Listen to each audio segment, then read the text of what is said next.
Well, maybe you can tell us what you were doing in prison that led you to where you are today.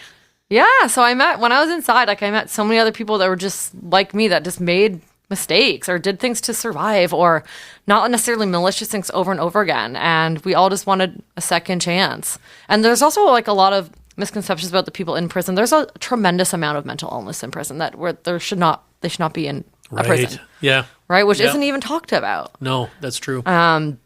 But for the most part, the people that I met, the people that realize that they did something wrong, because there's some people that don't even realize they did something, and they're like mentally ill people, right? That's kind of like a different genre. Yeah. But the people that I met that had all like realized they fucked up and wanted a second chance, but we realized how hard it was going to be. We talked about this over food. Popcorn was a popular prison snack. I liked popcorn because like I always liked movies and I liked putting my own recipes on it. And what I also like about popcorn is like every kernel pops differently. It's like a snowflake. It's kind of like people, right? That's a good one.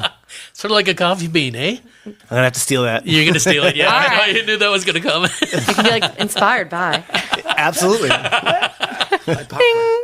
Come back coffee.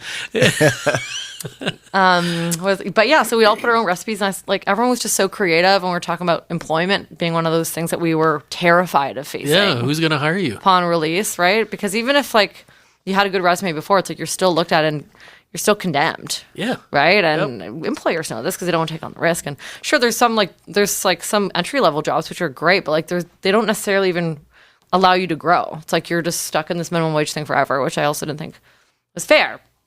And so I was like, we were all having popcorn one night. Like each bowl of popcorn was like a blank canvas of creativity, and like the amount of other like methods of creativity in there was like insane. There was a whole prison economy in there. I bet. Yeah.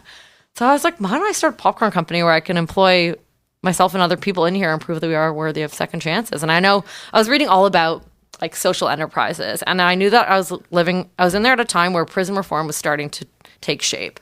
People were starting to realize, if it was like 2,000 people, they're like, fuck, we don't give a shit. Yeah. But like I was living in a time where like the U.S. had started more of these movements, so people were starting to realize that mass incarceration and like not offering redemption after incarceration just led to more problems. Oh, well, speaking of, where were you in jail? Grand Valley. Oh, Yeah, here. locally here. Yeah. Yeah. Okay. So I was Sorry. reading books all about that, and then I was reading business books, and I was like, yeah, I'm going to start a popcorn company.